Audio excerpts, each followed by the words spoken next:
الحمد لله نحمده ونستعينه ونستغفره ونؤمن به ونتوكل عليه ونعوذ بالله من شرور أنفسنا ومن سيئات أعمالنا من يهده الله فلا مضل له ومن يضلل فلا هادي له ونشهد أن لا إله إلا الله وحده لا شريك له ونشهد أن سيدنا ومولانا محمدا عبده ورسوله أما بعد فأعوذ بالله من الشيطان الرجيم بسم الله الرحمن الرحيم يا أيها الذين آمنوا اذكروا الله ذكرا كثيرا وسبحوه بكرة وأصيلا اللهم صل على محمد وعلى آل محمد كما صليت على إبراهيم وعلى آل إبراهيم إنك حميد مجيد اللهم بارك على محمد وعلى آل محمد كما باركت على إبراهيم وعلى آل إبراهيم إنك حميد مجيد۔ اللہ رب العزت نے انسان کو دنیا میں بہت عظیم مقصد کے لیے بھیجا ہے۔ قرآن کریم میں ہے وَمَا خَلَقْتُ الْجِنَّ وَالْإِنسَ إِلَّا لِيَعْبُدُونَ کہ میں نے انسان اور جنوں کو اپنی عبادت کے لیے پیدا کیا ہے۔ اس آیت کریمہ سے معلوم ہوا کہ انسان کا مقصد تخلیق وہ عبادت خداوندی ہے، اور یہ بہت عظیم مقصد ہے۔ اس لیے خوش قسمت، سعادت مند اور عقل مند انسان وہ ہے جو اس عظیم مقصد کو سامنے رکھ کر زندگی گزارتا ہے۔ رمضان المبارک کا مہینہ یہ عبادات کا مہینہ ہے، اس لیے اس مہینہ میں ہمیں خاص طور پر اس مقصد کو سامنے رکھنا چاہیے کہ اللہ رب العزت نے ہمیں پیدا بھی عبادت کے لیے کیا ہے، اور رمضان المبارک کا مہینہ یہ بھی ہمیں عبادت کے طور پر عطا کیا ہے۔ تو اس لیے بطور خاص اس مہینہ میں عبادات کا زیادہ سے زیادہ اہتمام کرنا چاہیے، اور رمضان المبارک میں پھر ایک ایک نیکی، ایک ایک عمل کا اجر بہت زیادہ مقدار میں بڑھا دیا جاتا ہے۔ اگر کوئی آدمی نفل عمل کرتا ہے تو اس کا ثواب فرض کے برابر کر دیا جاتا ہے، اگر فرض ادا کرتا ہے تو اس کا ثواب بڑھا کر 70 فرائض کے برابر کر دیا جاتا ہے۔ تو اس لیے ہمیں اس مہینہ میں عبادات کا بہت زیادہ اہتمام کرنا چاہیے۔ پھر عبادات کے مختلف درجات ہیں، بعض عبادات فرض کے درجہ میں ہیں، بعض عبادات واجب کے درجہ میں ہیں، بعض عبادات سنن کے درجہ میں ہیں، اسی طرح بعض عبادات نفل اور مستحب کے درجہ میں ہیں۔ تو وہ عبادات جو فرض واجب کے درجہ میں ہیں ان کی ادائیگی تو ہر حال میں ضروری ہے، ان کی ادائیگی کے بغیر تو کوئی چارہ اور چھٹکارا نہیں ہے۔ اور اس کے ساتھ ساتھ جو نفلی عبادات ہیں وہ بھی شریعت میں مقصود اور مطلوب ہیں، اگرچہ ان کی ادائیگی فرائض اور واجبات کی طرح ضروری نہیں ہے، لیکن شریعت میں جہاں فرائض کی، واجبات کی، سنن کی ترغیب دی گئی ہے، وہاں نفلی عبادات کی بھی بہت زیادہ ترغیب دی گئی ہے۔ اس کے فضائل، فوائد، برکات، ثمرات یہ بیان کیے گئے ہیں۔ تو اس لیے جہاں ہم فرائض کا اہتمام کرتے ہیں، واجبات کے اہتمام کرتے ہیں، تو وہاں ہمیں نفلی عبادات کا بھی بہت زیادہ اہتمام کرنا چاہیے۔ پھر نفلی عبادات تو کئی طرح کی ہیں، ان میں سے ایک بہت اہم جو عبادت ہے وہ ذکر اللہ ہے۔ اللہ رب العزت کا ذکر کرنا ہے، اللہ رب العزت کو یاد کرنا ہے، تو یہ نفلی عبادات میں ایک بہت اہم، اور اگر اس کو یوں کہا جائے کہ سب سے بڑا عمل ہے تو یہ بے جا نہیں ہوگا، کیونکہ قرآن کریم کے اندر ہے وَلَذِكْرُ اللَّهِ اکبر، کہ اللہ رب العزت کا ذکر یہ سب سے بڑی چیز ہے۔ جیسے اللہ رب العزت کی ذات سب سے بڑی ہے، تو اللہ رب العزت کا جو ذکر ہے یہ بھی سب سے بڑا ہے۔ اس لیے نفلی عبادات کے اندر ذکر اللہ کو بہت اہمیت حاصل ہے۔ تو جو آیت میں نے آپ حضرات کی خدمت میں تلاوت کی ہے، اس آیت میں اللہ رب العزت نے دو چیزوں کا حکم دیا ہے۔ نمبر ایک، اذکروا اللہ ذکرا کثیرا، ایک تو یہ فرمایا کہ اللہ کا ذکر کثرت کے ساتھ کرو، اور دوسرا حکم دیا وَسَبِّحُوهُ بُكْرَةً وَأَصِيلًا، کہ صبح و شام اللہ تعالیٰ کی تسبیح، اللہ تعالیٰ کی پاکی بیان کرو۔ تو ان آیات کی تفسیر اور تشریح میں تین باتیں آپ حضرات کی خدمت میں عرض کرتا ہوں۔ نمبر ایک، ذکر اللہ کی اہمیت، نمبر دو، ذکر اللہ کی فضیلت، اور نمبر تین، صبح و شام کی خاص تسبیحات۔ ان میں سب سے پہلی بات ہے ذکر اللہ کی اہمیت۔ جہاں تک ذکر اللہ کی اہمیت کا تعلق ہے تو اس کا اندازہ اس بات سے لگایا جا سکتا ہے کہ جنت کے 8 دروازے ہیں، ان میں سے ایک دروازہ خاص وہ ذاکرین کے لیے ہے، جس سے ذاکرین ہنستے مسکراتے ہوئے جنت کے اندر داخل ہو جائیں گے۔ تو اس سے اندازہ کریں کہ ذکر اللہ کی کتنی اہمیت ہے کہ اللہ رب العزت نے جنت کے 8 دروازوں میں سے ایک دروازہ وہ ذاکرین کے لیے مختص فرما دیا ہے۔ اسی طرح حدیث پاک میں ہے، نبی کریم صلی اللہ علیہ وسلم نے فرمایا مثل الذی یذکر ربہ والذی لا یذکر ربہ مثل الحی والمیت، فرمایا کہ وہ آدمی جو ذکر کرتا ہے اور وہ آدمی جو ذکر نہیں کرتا، ان کی مثال زندہ اور مردہ کی سی ہے، کہ ذکر کرنے والا وہ زندہ کی طرح ہے اور ذکر نہ کرنے والا وہ مردہ کی طرح ہے۔ محدثین اس کا مطلب یہ بیان فرماتے ہیں کہ جو انسان ذکر کرتا ہے اس کا دل زندہ رہتا ہے، اور جو ذکر سے غافل رہتا ہے، ذکر نہیں کرتا، اس کا دل مر جاتا ہے۔ تو اس سے بھی ذکر کی اہمیت معلوم ہوتی ہے کہ ذکر کرنے سے انسان کا بدن، انسان کا دل وہ زندہ رہتا ہے، اور ذکر نہ کرنے کی وجہ سے انسان کا دل وہ مردہ ہو جاتا ہے۔ اسی طرح حدیث پاک میں ہے، نبی کریم صلی اللہ علیہ وسلم نے فرمایا لیس یتحسر اہل الجنت الا ساعۃ مرت بہم لم یذکر اللہ تعالی فیہا، کہ اہل جنت کو جنت میں جانے کے بعد کسی بھی چیز کا افسوس اور دکھ نہیں ہوگا سوائے اس گھڑی اور لمحے کے جو دنیا میں اللہ تعالیٰ کے ذکر کے بغیر گزری ہو۔ اب دیکھیں، اہل جنت جب جنت میں چلے جائیں گے تو وہاں سب کچھ مل جائے گا، جنت بھی مل گئی، جنت کی نعمتیں بھی مل گئی، اللہ تعالیٰ کا دیدار بھی نصیب ہو گیا، اللہ تعالیٰ کی رضا بھی حاصل ہو گئی، لیکن ان سب کے باوجود ان کو اس لمحے پر، اس گھڑی پر ان کو افسوس ہوگا جو دنیا کے اندر اللہ تعالیٰ کے ذکر کے بغیر گزری ہیں۔ تو اس سے معلوم ہوا کہ ذکر اللہ اس کی بہت زیادہ اہمیت ہے۔ دوسری بات، ذکر اللہ کی فضیلت۔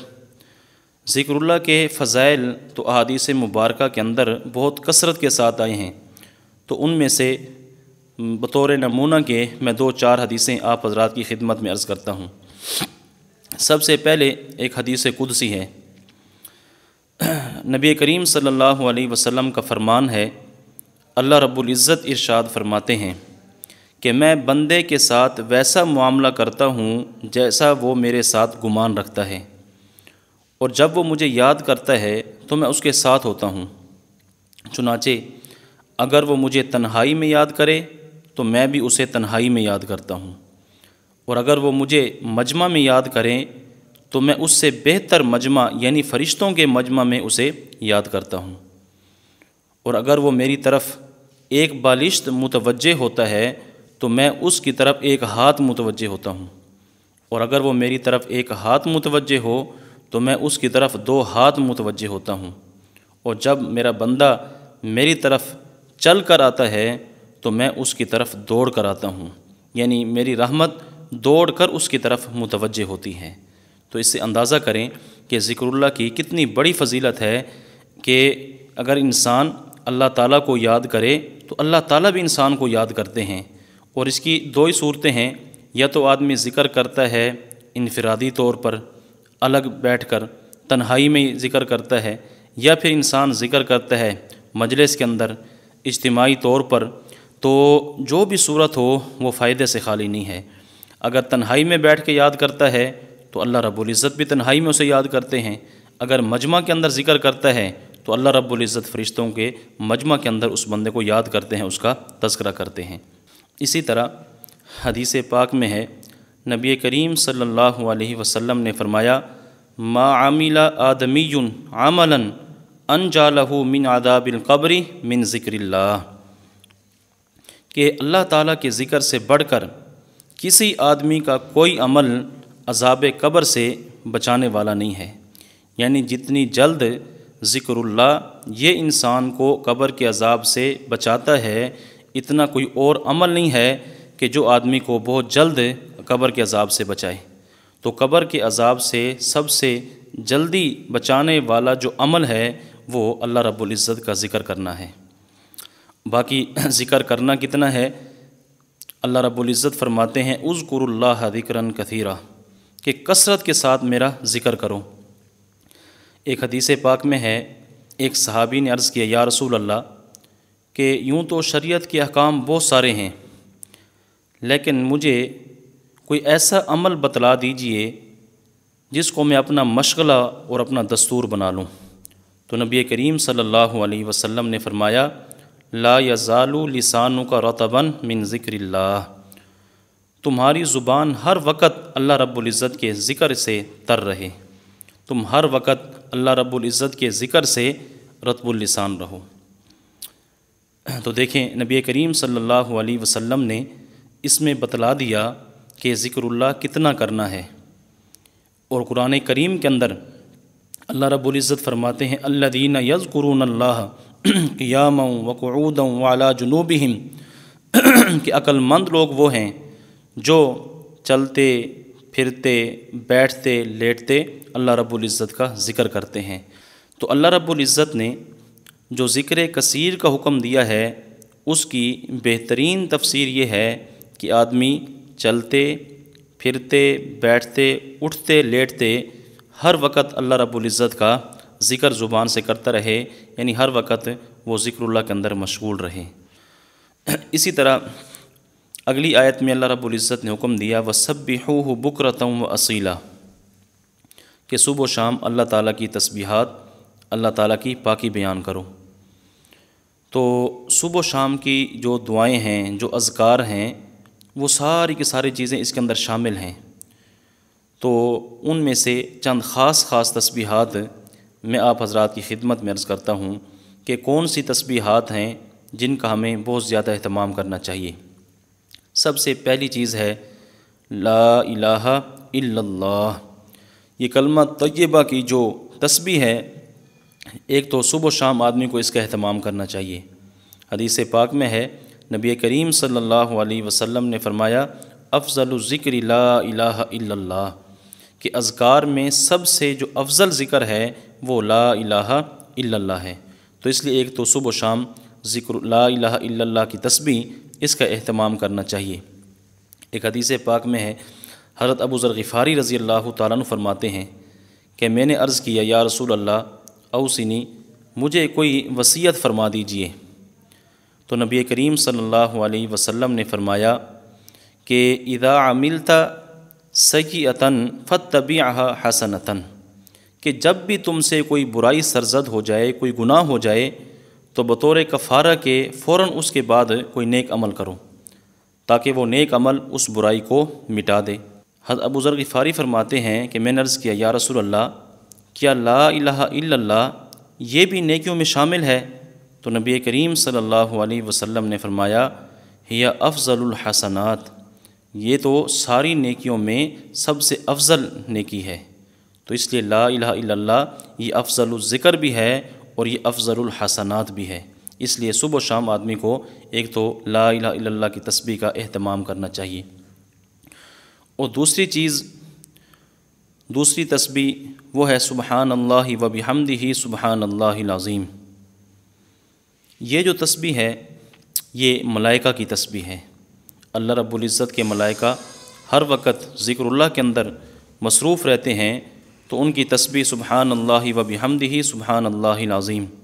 صحیح بخاری کی جو آخری حدیث ہے، امام بخاری رحمۃ اللہ علیہ نے جس پر اپنی بخاری شریف کو ختم کیا ہے، وہ یہی حدیث ہے۔ نبی کریم صلی اللہ علیہ وسلم نے فرمایا کلمتانی خفیفتانی، کہ دو کلمے ایسے ہیں خفیفتانی علی اللسان، جو زبان پر بہت ہلکے پھلکے ہیں، ثقیلتانی فی المیزان، میزان کے اندر بہت بھاری ہیں، ترازو میں بہت وزنی ہیں، حبیبتانی الی الرحمن، اور رحمان کو بہت زیادہ محبوب ہیں۔ وہ کون سے ہیں؟ فرمایا سبحان اللہ و بحمدہ سبحان اللہ العظیم۔ تو دوسری تسبیح صبح و شام جس کا اہتمام کرنا ہے وہ ہے سبحان اللہ و بحمدہ سبحان اللہ العظیم۔ اسی طرح تیسری تسبیح وہ تیسرا کلمہ ہے سبحان اللہ والحمد للہ ولا الہ الا اللہ واللہ اکبر ولا حول ولا قوۃ الا باللہ العلی العظیم۔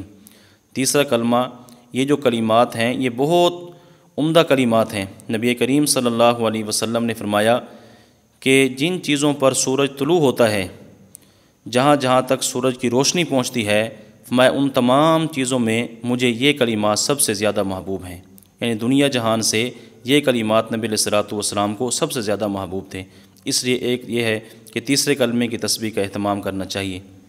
اور چوتھی چیز ہے کہ آدمی کثرت کے ساتھ استغفار کرے، صبح و شام ایک ایک تسبیح استغفار کی کرے، کہ استغفار کرنے کی وجہ سے انسان کے گناہ معاف ہوتے ہیں۔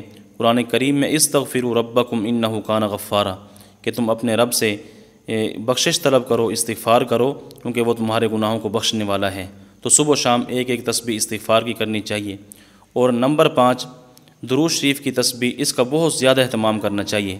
درود شریف اس کا تعلق نبی علیہ الصلوۃ والسلام سے محبت، نبی علیہ الصلوۃ والسلام سے عشق اور عقیدت کی وجہ سے ہے۔ جس آدمی کے دل میں نبی علیہ الصلوۃ والسلام کی محبت ہوگی، آپ کا عشق ہوگا، آپ کی عقیدت ہوگی، وہ بندہ زیادہ سے زیادہ نبی علیہ الصلوۃ والسلام پر درود شریف پڑھے گا۔ اور اس کے فضائل تو بہت زیادہ ہیں۔ میں ایک بات آپ کی خدمت میں عرض کرتا ہوں، نبی کریم صلی اللہ علیہ وسلم نے فرمایا کہ قیامت کے دن تم میں سب سے زیادہ میرے قریب وہ شخص ہوگا جو دنیا میں کثرت سے میرے اوپر درود پڑھتا ہوگا۔ جو انسان دنیا میں کثرت سے نبی علیہ الصلوۃ والسلام پر درود بھیجے گا تو وہ قیامت کے دن نبی علیہ الصلوۃ والسلام کے قریب ہوگا۔ تو دیکھیں درود شریف کی کتنی بڑی فضیلت ہے کہ آدمی کو نبی علیہ الصلوۃ والسلام کا قرب نصیب ہوگا۔ تو ذکر اللہ کے حوالے سے میں نے 3 باتیں آپ حضرات کی خدمت میں عرض کی ہیں۔ نمبر 1 ذکر اللہ کی اہمیت، نمبر 2 ذکر اللہ کی فضیلت، اور نمبر 3 ذکر اللہ کی خاص تسبیحات۔ اللہ تعالیٰ سے دعا ہے کہ اللہ تعالیٰ مجھے بھی آپ کو بھی ان باتوں پر عمل کرنے کی توفیق عطا فرمائے۔ وآخر دعوانا ان الحمد للہ رب العالمین۔